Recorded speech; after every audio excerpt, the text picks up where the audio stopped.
뉴스 읽어주는 남자의 4월 1일 오늘의 뉴스를 시작합니다. 오늘의 첫 번째 뉴스, 윤 대통령 탄핵 심판 4월 4일 오전 11시 선고 어떻게 진행되나. 윤석열 대통령의 정치적 운명을 결정할 탄핵 심판 선고가 오는 4월 4일 오전 11시에 헌법재판소 대심 판정에서 진행됩니다.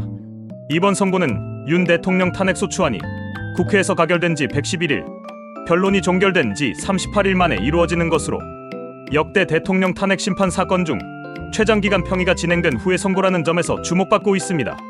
헌법재판소는 탄핵 소추가 인용될 경우 윤 대통령은 즉시 파면되며 기각 또는 각하될 경우 직무에 복귀하게 됩니다. 탄핵 인용을 위해서는 8명의 헌법재판관 중 6명 이상의 찬성이 필요합니다. 선고의 효력은 재판장이 주문을 읽는 시점부터 발생합니다. 헌재는 이번 선고에 대해 방송사의 생중계와 일반인 방청을 허용한다고 밝혔습니다. 이는 국가 중대사의 경우 생중계를 허용해왔던 전례를 따른 것입니다. 과거 박근혜 전 대통령의 탄핵 심판 선고도 생중계된 바 있습니다. 선고 절차는 통상적으로 재판관들이 입장한 후 재판장이 사건 번호와 사건명을 읽으며 시작됩니다. 선고 순서는 일반적으로 전원일치 의견인 경우 이유의 요지를 먼저 설명한 후 주문을 읽고, 의견이 나뉘는 경우 주문을 먼저 읽고 이유를 설명하는 방식으로 진행됩니다. 이는 선고 순서가 재판부의 재량에 따라 달라질 수 있음을 의미합니다. 윤 대통령은 탄핵 심판 변론 11차례 중 8차례 출석한 바 있으며 선고일에도 출석할 가능성이 높습니다. 만약 출석한다면 헌정사상 처음으로 현직 대통령이 탄핵 심판 선고에 참석하는 사례가 됩니다. 다만 선고 당일 대규모 찬반 집회가 예상되므로 경호 문제로 인해 불출석할 가능성도 제기됩니다. 헌법재판관들은 선고 전날 늦은 오후 또는 선고 당일 오전에 최종 평의를 열어 평결을 도출할 것으로 보입니다. 평결 후에는 미리 준비된 결정문을 토대로 최종 문구를 점검하고 재판관들의 서명을 받아 확정하게 됩니다. 이번 선고는 윤 대통령의 직무 복귀 여부를 결정짓는 중요한 순간이 될 것이며 국내외적으로 큰 관심을 모으고 있습니다. 헌법재판소의 결정이 어떠한 방향으로 흐를지, 그리고 그에 따른 정치적 파장이 어떻게 전개될지에 대해 이목이 집중되고 있습니다. 오늘의 두 번째 뉴스입니다. 장제원 전 의원 숨진 채 발견, 유서엔 가족에게 미안하다. 성폭행 혐의로 경찰 조사를 받던 장제원 전 국민의힘 의원이 경찰에 따르면 전날 밤 11시 45분쯤 서울 강동구의 한 오피스텔에서 숨진 채 발견되었습니다. 장 전 의원의 사망 소식은 1일 오전 전해졌으며 경찰은 타살 혐의점이 없다고 밝혔습니다.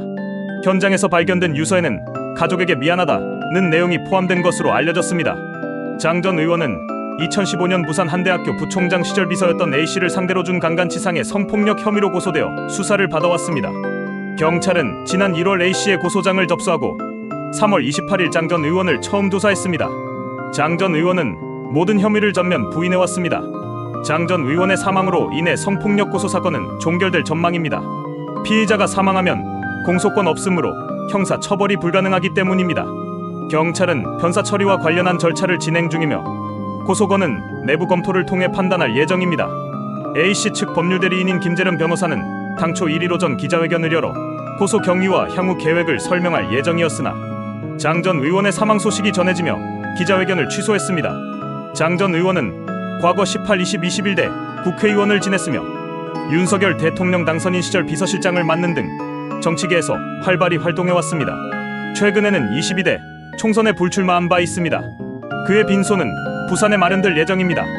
이 사건은 장 전 의원의 사망으로 종결되지만 그 여파는 정치권과 사회 전반에 큰 충격을 주고 있습니다. 장 전 의원의 사망에 따른 후속 조치와 사회적 반응에 관심이 쏠리고 있습니다. 오늘의 세 번째 뉴스입니다. 검찰의 문재인 전 대통령 소환 통보, 이에 대해 민주, 명백한 정치 보복으로 국면 전환형 정치 탄압. 검찰이 뇌물수수 의혹 수사와 관련해 문재인 전 대통령에게 소환 조사를 통보했습니다. 전주지검 형사 3부는 지난달 문 전 대통령에게 소환 일정을 통보했다며 변호인과 다각도로 일정을 협의하고 있다고 밝혔습니다. 검찰은 이상직 전 의원의 중소벤처기업진흥공단 이사장 임명과 문 전 대통령의 전사위 서모 씨의 취업 사이의 대가성 등을 의심하고 있습니다. 서 씨는 2018년 이 전 의원이 실소유한 것으로 의심받는 타이스타젯에 취업했고 문 전 대통령 딸 다혜 씨와 태국으로 이주했습니다. 검찰은 타이스타젯이 서 씨에게 지급한 급여와 이주 비용 등 2억 2천여만 원을 문 전 대통령에 대한 뇌물성격으로 보고 수사를 이어왔습니다. 또 지난해 11월 시민단체 서민민생대책위원회 고발로 다혜 씨 역시 뇌물수수 피의자 신분으로 입건했으며 문 전 대통령과의 공모관계가 인정되는지도 검토하고 있습니다. 이에 민주당 전 정권 정치탄압대책위원회는 전날 성명을 내고 문 전 대통령에 대한 소환 통보는 끝이 보이는 윤석열 정권 최후의 발악이라고 주장했습니다. 대책위는 살아있는 권력인 현 대통령은 내란죄라는 중범죄를 저질렀는데도 구속 취소라는 선물을 준 검찰이 전직 대통령에게만 무도하고 잔인한 모욕 주기를 멈추지 않는다고 지적했습니다. 이어 진짜 해야 할 일은 이 핑계 저 핑계 대며 모른 척하는 검찰이 어찌 전임 대통령에 대한 수사만 이토록 온 힘을 다해 집착해 없는 죄까지 만들어내려 한단 말인가라며 무도한 칼춤의 결말은 그 칼을 휘두른 데 대한 단죄일 것이라고 했습니다. 문재인 정부에서 국민권익위원장을 지낸 전현희 최고위원은 페이스북을 통해 검찰의 문 전 대통령 수사는 명백한 정치 보복이자 정치 탄압이라고 비난했습니다. 전 최고위원은 윤석열 정권 정치검찰의 불공정 편향성은 이미 국민 분노의 임계점을 넘은 지 오래로 망나니 칼춤이 끝나는 날도 머지않았다고 비판했습니다. 문재인 정부 청와대 출신인 박경미 대변인도 전날 서면 브리핑에서 검찰은 티끌도 되지 않는 문 전 대통령 전사유 관련 수사에서 조용히 물러나라라며 검찰은 자중자애하라고 말했습니다. 오늘의 네 번째 뉴스입니다.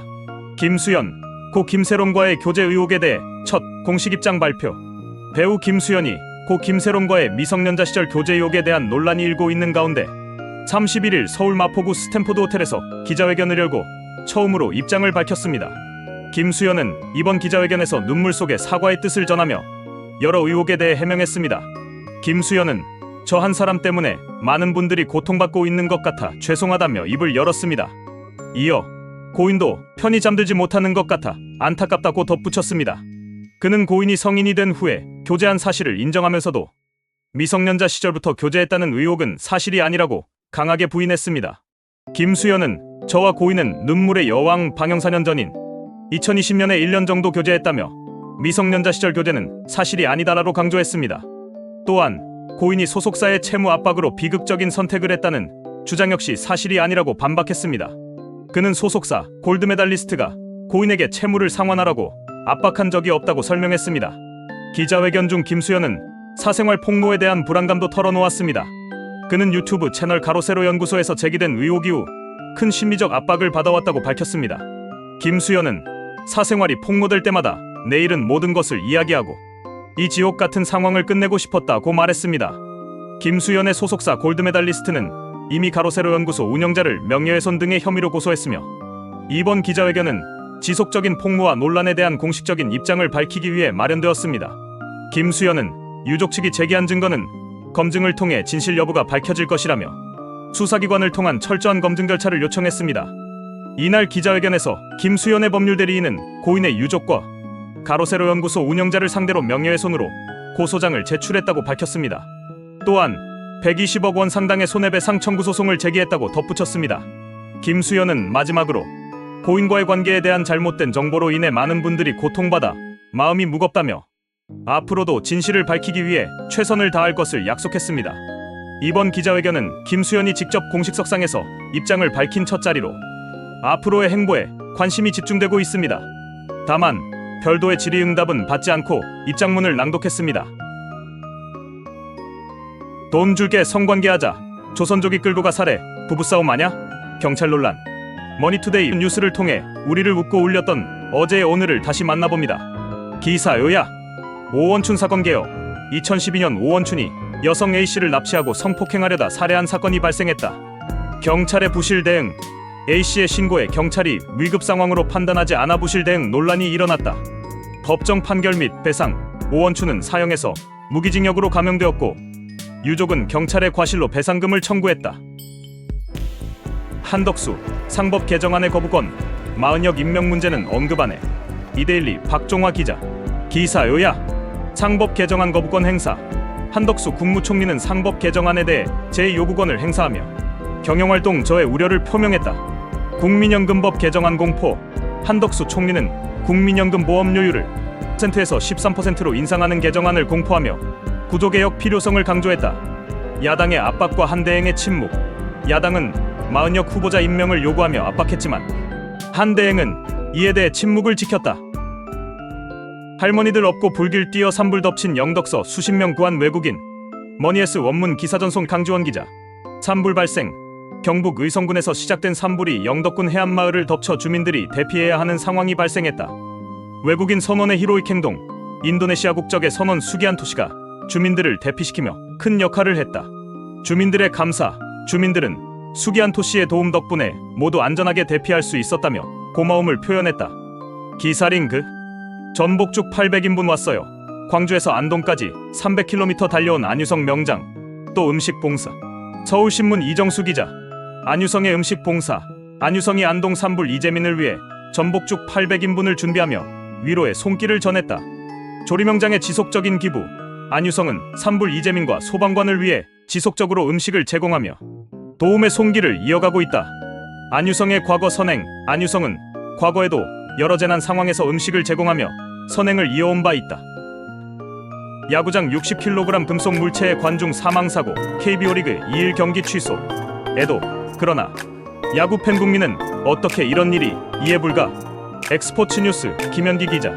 기사 요약.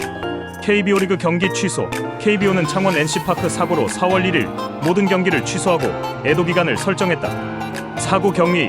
NC파크에서 구조물이 떨어져 관중이 중상을 입고 사망하는 사고가 발생했다. 안전점검 강화. KBO는 모든 구장의 안전성을 점검하고 정기 진단을 강화할 계획을 밝혔다. 손흥민 방출 1330억 공격수 영입. 토트넘 검은속 내 폭로. EPL 특급 윙어 낙점. 스타뉴스 박건도 기자. 기사 요약. 손흥민 방출 가능성. 토트넘이 손흥민을 방출할 움직임을 보이며 대체자로 세메뇨를 낙점했다. 세메뇨 이적료. 세메뇨의 이적료는 약 7천만 파운드로 토트넘이 손흥민 대체자로 고려하고 있다. 팬들의 불신.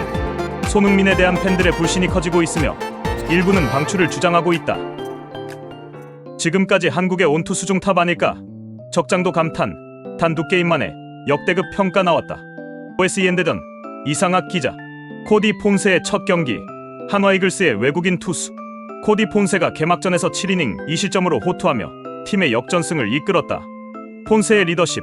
폰세는 팀원들에게 긍정적인 메시지를 전하며 리더십을 발휘. 감독도 그의 모습에 칭찬을 아끼지 않았다. 폰세의 투구력. 폰세는 강속구와 안정적인 제구력으로 8개의 삼진을 기록. 변화구의 위력도 인정받으며 기대감을 높였다. 오늘의 뉴스를 마칩니다. 구독과 좋아요는 지적 영역을 높여줍니다. 감사합니다.